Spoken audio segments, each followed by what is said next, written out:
ಅಲ್ಲ ಅದು 2028, 29 ಆ ಚುನಾವಣೆ ಅಲ್ಲ. ಅದಕ್ಕಿಂತ ಮಿಗಿಲಾಗಿ ನಮ್ಮ ಪಕ್ಷದ ಸಿದ್ಧಾಂತ ಗೊತ್ತಾಗಬೇಕು, ಇತಿಹಾಸ ಗೊತ್ತಾಗಬೇಕಲ್ಲ, ಪಕ್ಷದ ಇತಿಹಾಸ ಗೊತ್ತಾಗಬೇಕಲ್ಲ. ಅನೇಕ ಜನ ಸೆಕ್ಯುಲರಿಸಂಗೆ ನಂಬಿಕೆ ಇಲ್ಲತಕ್ಕಂಥವ್ರು ಇದ್ದಾರೆ. ಇದನ್ನ ಗಟ್ಟಿಗೊಳಿಸ್ತಕ್ಕಂಥ ಪಕ್ಷವನ್ನ ಗಟ್ಟಿಗೊಳಿಸ್ತಕ್ಕಂಥ ಪಕ್ಷದ ಸಿದ್ಧಾಂತವನ್ನ ಗಟ್ಟಿಗೊಳಿಸ್ತಕ್ಕಂಥ ಕೆಲಸವನ್ನ ಮಾಡಬೇಕು. ಈ ಕೆಲಸ ಹರಿಪ್ರಸಾದ್ ಮಾಡ್ತಾರೆ ಅಂತಕ್ಕಂಥ ನಂಬಿಕೆ ಇದೆ, ವಿಶ್ವಾಸ ಇದೆ. ಯಾಕೆಂದ್ರೆ ಅವರ ಹೋರಾಟನ ನೋಡಿದ್ದೀನಿ ನಾನು. ಅವರು ಯಾವತ್ತೂ ಕೂಡ RSS ವಿರುದ್ಧವಾಗಿ, ಬಿಜೆಪಿ ವಿರುದ್ಧವಾಗಿ, ಕೋಮುವಾದಿ ವಿರುದ್ಧವಾಗಿ ಕೆಲಸ ಮಾಡ್ತಕ್ಕಂಥ ವ್ಯಕ್ತಿ ಅಂತಕ್ಕಂಥದನ್ನ ನಾನು ಅರ್ಥ ಮಾಡ್ಕೊಂಡಿದ್ದೇನೆ. ಅದರಿಂದ ಇವತ್ತು ಪುನರ್ನಿರ್ಮಾಣ ಆಗ್ಬೇಕು.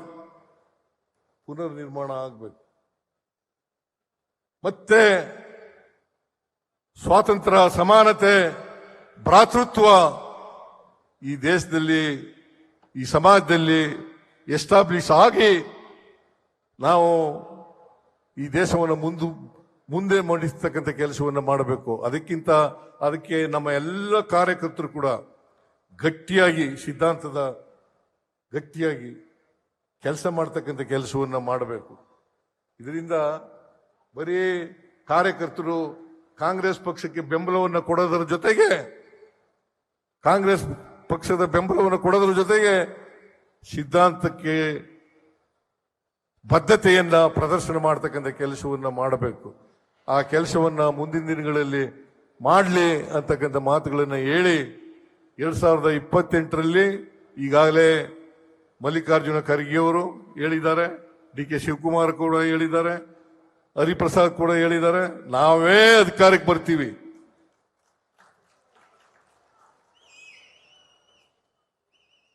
ನಮ್ಮ ಗ್ಯಾರಂಟಿ ಯೋಜನೆಗಳು ಜನರನ್ನ ತಲುಪಿದ್ದಾವೆ, ಜನರು ಖುಷಿಯಾಗಿದ್ದಾರೆ.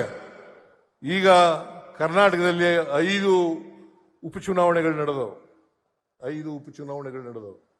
5 ಉಪಚುನಾವಣೆಗಳಲ್ಲಿ ನಾವು ಗೆಲ್ಲಬೇಕಾದ್ರೆ ಜನರ ಪ್ರೀತಿ ವಿಶ್ವಾಸವನ್ನ ಉಳಿಸಿಕೊಂಡಿದ್ದೇವೆ ಅಂತಕ್ಕಂಥ ಮಾತುಗಳನ್ನ ಈ ಸಂದರ್ಭದಲ್ಲಿ ಹೇಳಲಿಕ್ಕೆ ಬಯಸ್ತಾ ಇದ್ದೇನೆ. ಅದರಿಂದ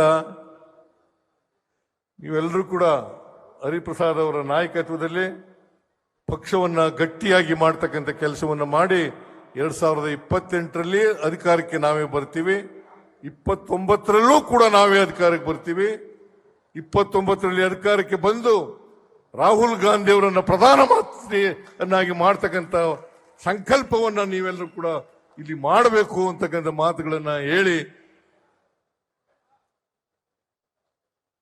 ಹರಿಪ್ರಸಾದ್ ಅವರ ನಾಯಕತ್ವದಲ್ಲಿ ಪಕ್ಷ ಸದೃಢವಾಗಲಿ, ಬಲವಾಗಿ ಬೆಳೀಲಿ ಅಂತ ಮಾತುಗಳನ್ನು ಹೇಳಿ ನನ್ನ ಸಹಕಾರವನ್ನು ಸಂಪೂರ್ಣವಾಗಿ ಅವ್ರ ಜೊತೆಯಲ್ಲಿ ದಾರೆ ಎರಿತೇನೆ ಅಂತಕ್ಕಂಥ ಮಾತುಗಳನ್ನು ಹೇಳಿ ನನ್ನ ಮಾತುಗಳನ್ನು ಮುಗಿಸ್ತೇನೆ. ಯಾಕಂದ್ರೆ ಬಹಳ ಜನ ಹೊರಟೋಗಿದ್ದಾರೆ, ನೀವು ಕೂಡ ಹೋಗ್ಲಿಕ್ಕೆ ತಯಾರಾಗಿದ್ದೀರಿ. ಆಸ್ ಯೂಶುವಲ್ ನಾನು ಕೊನೆ ಭಾಷಣಕಾರ, ಇನ್ನು ಮುಂದೆ ಕೊನೆ ಭಾಷಣಕಾರ ಮಾಡಬೇಡಿ ಅಂತಕ್ಕಂಥ ಮಾತುಗಳನ್ನು ಮಾಡಿ ಅಧ್ಯಕ್ಷರಲ್ಲಿ ಮನವಿಯನ್ನು ಮಾಡಿ ನನ್ನ ಮಾತುಗಳನ್ನು ಮುಗಿಸ್ತೇನೆ. ನಿಮ್ಮೆಲ್ಲರಿಗೂ ನಮಸ್ಕಾರ. ಜೈ ಹಿಂದ್, ಜೈ ಕರ್ನಾಟಕ, ಜೈ ಕಾಂಗ್ರೆಸ್.